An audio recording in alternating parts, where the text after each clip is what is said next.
వాక్యాన్ని చూద్దాం. ప్రకటనలు 19:16 నుంచి అండి. రాజులకు రాజును ప్రభువులకు ప్రభువును అను నామము ఆయన వస్త్రం మీదను తొడ మీదను వ్రాయబడి ఉన్నది. దేవునికి స్తోత్రము. మనకు కనపడే రాజులు ఎవరండి? ఈ భూరాజులు.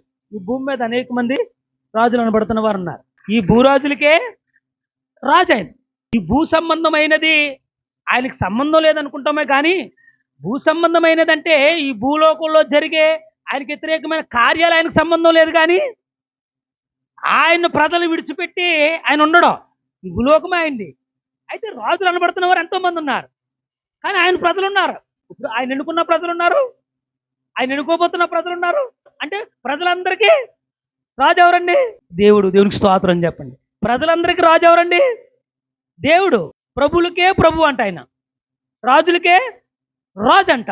రాజు అనబడుతున్న వారు ఎంతో మంది ఉండొచ్చు ఈ భూమి మీద, కానీ అందరికీ కూడా ఆయన రాజు అంట. దేవునికి స్తోత్రం చెప్పండి.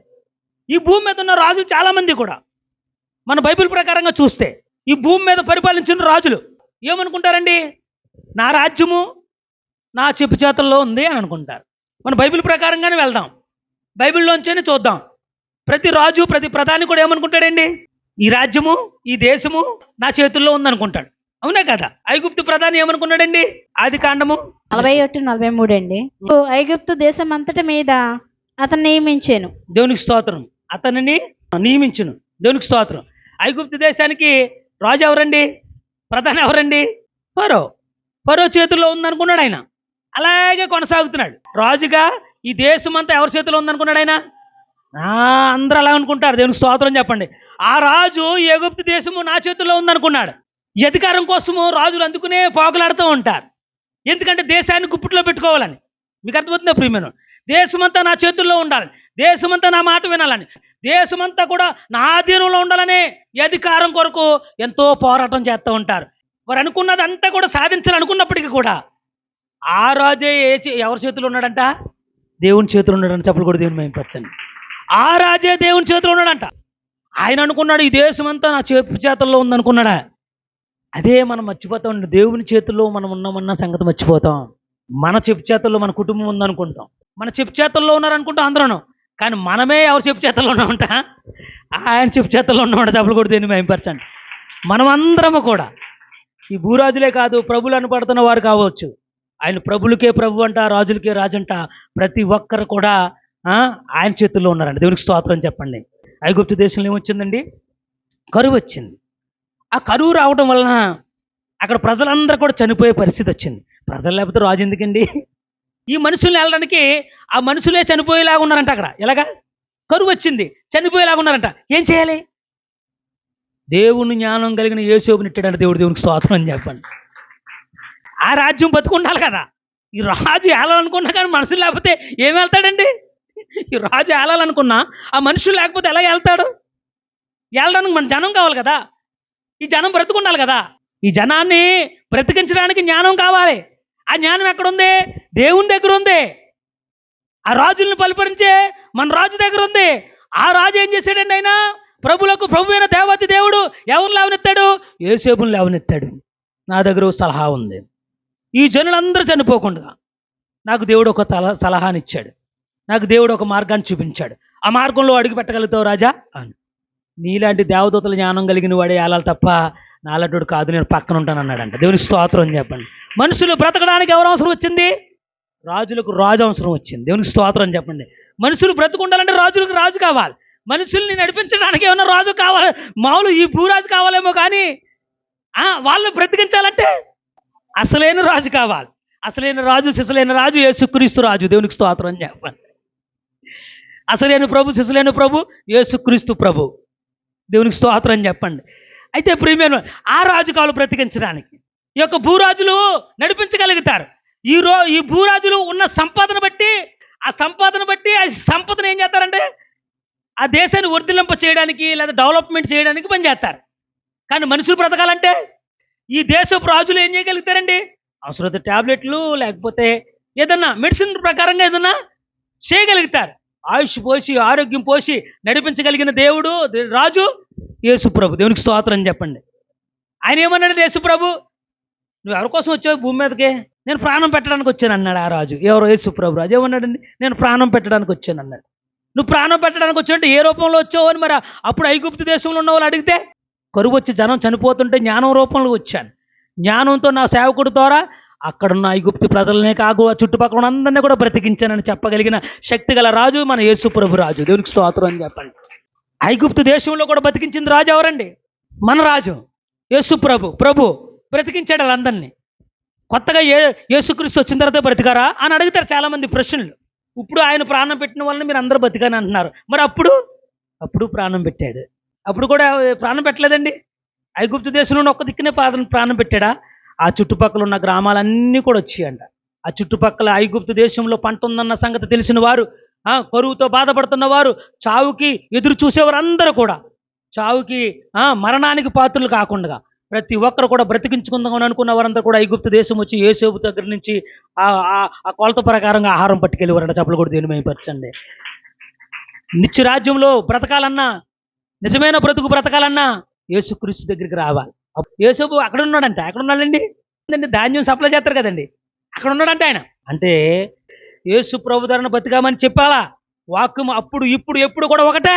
దేవునికి స్తోత్రం చెప్పండి. అప్పుడు ఇప్పుడు కూడా యేసు ప్రభు రాయించిన ప్రతి ఒక్క వాక్యం కూడా పాత నిబంధన కొత్త నిబంధన ఒకటే. ఏ దేశం నుంచి వచ్చావు నువ్వే దేశం నుంచి వచ్చావు? నువ్వే ప్రాంతం నుంచి వచ్చావు? ఈ దేశంలో ఎంత జనం ఉంటారు?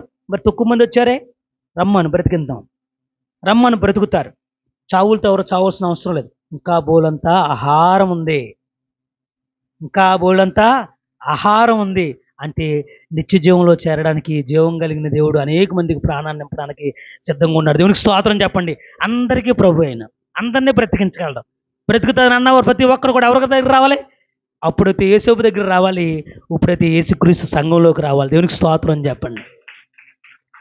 ప్రభులకు ప్రభు, రాజులకు రాజు అంటే అది అర్థం. ఆయన రాజు ఎలాగ అయిపోయాడు అని అందరూ అనుకుంటారు. బ్రతికించే రాజు మన రాజు. బ్రతకాలి మనిషి, ఈ భూమి మీద బాగా బ్రతకాలి, చనిపోయిన తర్వాత కూడా బ్రతుకు ఉండాలి. ఆ బ్రతకడం అనేది ఆయన దగ్గరే ఉంది. అంచేతని అప్పుడు ఆ ఐగుప్తు దేశంలో రాజు ఉన్నా కానీ ఎవరండి? మన ప్రభువే అక్కడ ప్రాణం పెట్టాడు.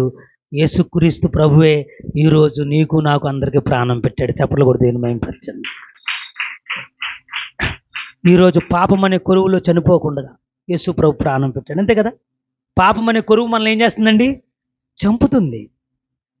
అప్పుడు ఆహారం అనే కొరువు చంపబోయింది వాళ్ళని, ఆయన ఆహారం పెట్టాడు. ఇప్పుడు పాపం అనే కొరువు మనల్ని ఏం చేస్తుందండి? మన పాపం ఎలా చేస్తామండి? కొరువు ఆశపోయి చేయమా? ఇప్పుడు డబ్బు ఉందే ఆశ పెడతాం, అది ఆశ అంటాం, ఇంకా కావాలనుకుంటాం.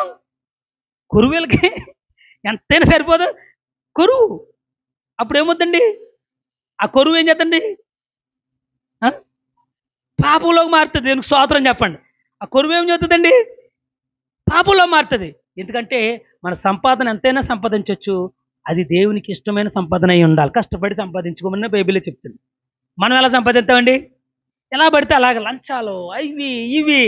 కానీ వడ్డీ వ్యాపారాలు ఉంటే కనుక మానేసుకోండి. ఎవరన్నా నాకు తెలియదు అనుకున్నా సార్ నేను ఏం చేయలేను. దేవునికి స్తోత్రం చెప్పండి. అది పాపం. అది ఇంకా కావాలనుకోవడం. దాన్ని కష్టపడక్కర్లేదు కదా. ఉన్నట్టు దాచుకున్నట్టు పట్టుకెళ్ళి ఇంకొంచెం ఒక్కటి తెచ్చి ఇంటికాడ కూర్చుంటే వడ్డీ పెరుగుతుంది అని. పిల్లడు పెరగడు కానీ ఇది పెరుగుతుంది. పిల్లడు అయితే పెంచాలి.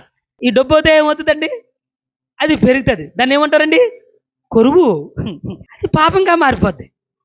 దాన్ని కొరువు అంటారు. అంటే ఈరోజు పాపం అనే కొరువుతో చనిపోతున్నారు చాలామందిని. ఆ పాపం అనే కొరువు నుంచి ఇడిపింపడాలంటే జీవం ఇచ్చే యేసుప్రభు దగ్గరికి రావాలి. ప్రభులకు ప్రభు ఆయన బ్రతికించి వాడు. దేవునికి స్తోత్రం చెప్పండి. మన ప్రభు ఆ ఐగుప్తు దేశంలో ఆనాడున్న ప్రజలు, మరి ఆ చుట్టుపక్కల ఎంతమంది ఉన్నారో ఆ ప్రజలు కొరువుతో చనిపోతున్న వారందరినీ కూడా మన ప్రభువు రాజు అయి ఉండి వారిని రక్షించాడు. అందుకని రాజులకు రాజు అయ్యాడు, ప్రభులకు ప్రభు అయ్యాడు. దేవునికి స్తోత్రం చెప్పండి. ఇది హిస్టరీ, ఇది బైబిల్లో రాయబడింది. ఐగుప్తు దేశాన్ని పరిపాలించి ఐగుప్తు దేశం చుట్టుపక్కల ఉన్న అనేకమైన జనాన్ని ఆహారం ద్వారా బ్రతికించిన రాజు మన యేసు ప్రభు రాజు, మన దేవతి దేవుడు రాజు. దేవునికి స్తోత్రం చెప్పండి. ఎస్తేరు అతడు రాజ్య కిరీటమును ఆమె తల మీద ఉంచి ఆమెను వస్తీకి బదులుగా రాణిగా నియమించారు. వస్తీకి బదులుగా రాణిగా నియమించాను. ఆ దేశానికి రాజు ఎవరండి? అశ్వరోషు రాజు. అంతే కదండి. ఆ రాజు ఆ దేశం కొరకు ఏం మాట్లాడుకుంటాడండి? ఆ దేశంలో ఉన్న ప్రజల కోసం ఏం మాట్లాడుకుంటాడండి? వీళ్ళందరూ కూడా నా చెప్పు చేతల్లోనే ఉండాలని అనుకుంటాడు. దేవునికి స్తోత్రం అని చెప్పండి. ఇదంతా ఈ దేశం అంతా నా చెప్పు చేతల్లో ఉండాలి. ఈ దేశాన్ని నేనే ఆలాలని అనుకుంటాడు. అర్షోస్ రాజు ఒక భార్య వస్తీ అని రాణి ఉందంట. ఈ వస్తీ రాజు మాట ఏం చేయలేదు, వినలేదంట. ఈ రాజు ఏమనుకున్నాడు, నా భార్యతో సహా అందరూ వినాలనుకున్నాడు. రాణిని ఏమన్నాడు, ఈమెను తీసేయండి, ఈమెకు బదులుగా ఎవరిని తీసుకురండి, జ్ఞానవంతురాలైనా ఎస్తేరుని తీసుకొచ్చారండి. ఆవిడ దగ్గర ఏముందండి, పైన దిగిన జ్ఞానం ఉంది. దేవునికి సపర్లు కూడా దేవుని మహిమపరచండి. అశ్వరోషు రాజు ఏలుతున్న దేశానికి ఎవరు అవసరం వచ్చారండి, మళ్ళీ ప్రభులకు ప్రభువు మన రాజులకు రాజు అయిన యేసుక్రీస్తు జ్ఞానం అవసరం వచ్చింది. అక్కడ దేవాతి దేవుని జ్ఞానం అవసరం వచ్చింది. ఆ జ్ఞానం వెళ్ళి ఎవరి రూపంలో కూర్చుందండి అక్కడ, ఆ రాజు పక్కన ఎవరి రూపంలో కూర్చుందండి, ఏ రాణి, ఎస్తేరు రాణి రూపంలో అక్కడ కూర్చుంది. రాణి రూపంలో కూర్చుంది. అప్పుడు ఆ దేశం ఎవరు ఏలుబడిలో ఉంటుందండి, అశ్వరోషు నాది అనుకుంటాడు. కానీ అతను చెప్పింది ఏమైనా జరుగుతుందండి అక్కడ. ఒకసారి మీరు ఎస్తేరు గ్రంథం అంతా చదువుతుంటే కనుక ఆ రాజు ఏం తలపెట్టినా కానీ ఎస్తేరు ఏం చేసేది, అన్నిని కూడా తారుమారు చేసేది. చెప్పలు కూడా దేని మహిమపరచండి. మన ప్రభువు, మన ఏలేరు ప్రభువు తారుమారు చేయగలడు. అశ్వరోషు రాజు రాసిన ఆ శాసనాన్ని ఏం చేయగలిగిందండి, మార్చగలిగాడు మన రాజు. దేవునికి స్తోత్రం చెప్పండి. ఎవరి ద్వారా మార్చగలిగాడు, దేవుని యొక్క జ్ఞానము కలిగిన ఎస్తేరు ద్వారా. అంటే అశ్వరోషు రాజు వెళ్తున్న ఆ రాజ్యంలో ఆయన అన్నది జరగట్లేదు. ఆయన మొద్దుగాని ఏం చేయాలనుకున్నాడండి, ఉరితీయించాలనుకున్నాడు. యూదులందరినీ కూడా ఏం చేయాలనుకున్నాడండి, చంపాలనుకున్నాడు. ఎవరండి ఆయన, అశ్వరోషు రాజు. కుట్ర చేసింది ఎవరో ఒకరు కావచ్చులే, కుట్ర ఎవరన్నా చేశారు. ఆమెను కుట్ర చేశాడు. కానీ పరిపాలన ఎవరి పరిపాలన ఉంది, అది ఆ రాజ్యం అశ్వరోషు రాజు పరిపాలనలో ఉంది. అశ్వరోషు రాజు ఏం చేయాలి, దాని శాసనాన్ని రాయించాలి. శాసనాన్ని రాయించాడు. ఏమని, యూదులందరూ చనిపోవాలని. మన రాజు ఏమన్నాడు, యూదులను చంపడానికి ఎవరు సరిపోరో వాళ్ళకి రాజు నేను అన్నాడు. అది ఎవరికి వినపడుతుందండి. మనతో కూడా చాలాసార్లు చెప్తుంటాడు, ఇలా చేయకండి. మనకు వినపడుతుందండి, వినపడదు. యేసుప్రభు చెప్పింది ఏమో వీళ్ళకి వినపడదు, పాస్టర్ గారు చెప్తేనేమో కనపడరు. ఎందుకంటే చెప్పడానికే నన్ను ఇక్కడ పెట్టాడు. దేవునికి స్తోత్రం చెప్పండి. ఆ రాణిని ఆ దేవుడు, మన దేవతి దేవుడు, మన రాజు అక్కడ ఎలా నిలబెట్టాడండి, రాజు శాసనాన్ని కూడా తిప్పి కొట్టడానికే. రాజు ఏదైతే చేయాలన్నాడో దాన్ని నెరవేర్చకుండా ఈమె చెప్పిందే నెరవేరాలి. ఈమె ఏమైందండి, అక్కడ ఒక జడ్జి అయింది. పూర్వాపరాధాలు పరిశీలించి రాజా అంది. ఆమెనట్టుకొస్తే చెప్పేయడం కాదు, ఎవరు చెప్పుడు మాటలు నువ్వు వినొద్దు అన్నాను. ఏమందండి, పూర్వాపరాధాలు పరిశీలించడం మీద చెప్పడం జరిగింది నీకంటే. అలా జరిగిందా, నీ మీదే మర్డర్ చేయడానికి వచ్చారు కొంతమంది అని చెప్పిందంట ఓ చోట. అయ్యి బాబు, నా మీదే మర్డర్ చేశారని చెప్పి చాలా చంపించారంట. ఆమెనన్నవాడు ఇలా చేశాడు అని చెప్పి రాజును కోరికలుగా చేసింది. రాజు కోరికలు ఇవ్వడం ఇష్టం కదా. రాజులో ఎక్కువ ఉండేది ఏంటండి, అది అహము. పాట ఉంది కదా, అహమును అనచి అధికారులను అదముల చేసిన నీకు అసాధ్యమైనది ఏమున్నది, అసాధ్యమైనది ఏమున్నది. దేవుని స్తోత్రం. అహమును అనిచి అధికారులను ఏం చేశాడంట, ఎక్కడెక్కడ అడిగాడంట. అంటే అధికారులు పని ఏంటండి, రాజులను ఏం చేశాడండి, వాళ్ళ శాసనాల్లో అంతే కదండి. రాజులు అనుకున్న శాసనాన్ని ఏమైందండి, అది ఎస్తేరు వల్ల ఏమైందని మారిపోయింది. యూదులు చావవలసిన వారే ఉన్నారు, యూదులు మరణించవలసిన వారే ఉన్నారు. యూదులకి మరణ శాసనం రాయబడి ఉన్న దేశంలో, యూదులను మరణించడానికి మరణ శాసనం రాయబడి ఉన్న ఆ కారణం చేత యూదులందరూ కూడా మరణానికి సిద్ధమయ్యి మరణానికి పాత్రులై ఉన్న ఆ యొక్క యూదులున్న దేశం అంతట్లోనూ, యూదులున్న ప్రాంతం అంతట్లోనూ ప్రాణం పెట్టడానికి యేసుక్రీస్తు ఎస్తేరు రూపంలో వచ్చాడు. దేవునికి స్తోత్రం అని చెప్పండి. ఆ రాజు రాసిన శాసనాన్ని మార్చడానికి, అప్పుడు యూదుల్ని బ్రతికించడానికి అక్కడికి మన రాజు వచ్చాడు. దేవునికి స్తోత్రం చెప్పండి. ప్రాణాపాయం ఉన్న చోటల్లా యేసు ప్రభు ఉంటాడో బాగా గుర్తుపెట్టుకోండి. బాధలు ఉన్నప్పుడు యేసయ్య జ్ఞాపకం వస్తాడు, ప్రాబ్లమ్స్ వచ్చినప్పుడు యేసయ్య జ్ఞాపకం వస్తాడు. ఎందుకు జ్ఞాపకం వస్తాడంటే ఆ బాధలను జయించిన వాడు కనుక, ఆ బాధల్లో నుంచి ఈడిపించగలడు కనుక. దేవునికి స్తోత్రం చెప్పండి. మన రాజు ఎవరు నమ్మితే వాళ్ళ దగ్గర ఉంటాడు. దేవునికి స్తోత్రం చెప్పండి. ఈ రాజు పర్ఫెక్ట్ రాజు, పరిశీలించే రాజు, పరిశోధించే రాజు, సత్యాన్ని వైపు నిలబడే రాజు. చెప్పలు కూడా దీన్ని మహిమపరచండి. సత్యం వైపు నిలబడి బ్రతకవలసిన అందరినీ కూడా ఏ ప్రాణం పోకుండా కూడా వారున్న ప్రాంతంలో కూడా ప్రవేశించి, వారున్న పరిస్థితుల్లోకి ప్రవేశించి, వారున్న కష్టంలోకి ప్రవేశించి, వారున్న ప్రాణాపాయంలోకి ప్రవేశించి ప్రాణం పోయగలిగిన రాజు మన రాజు యేసుక్రీస్తు రాజు. దేవునికి స్తోత్రం అని చెప్పండి.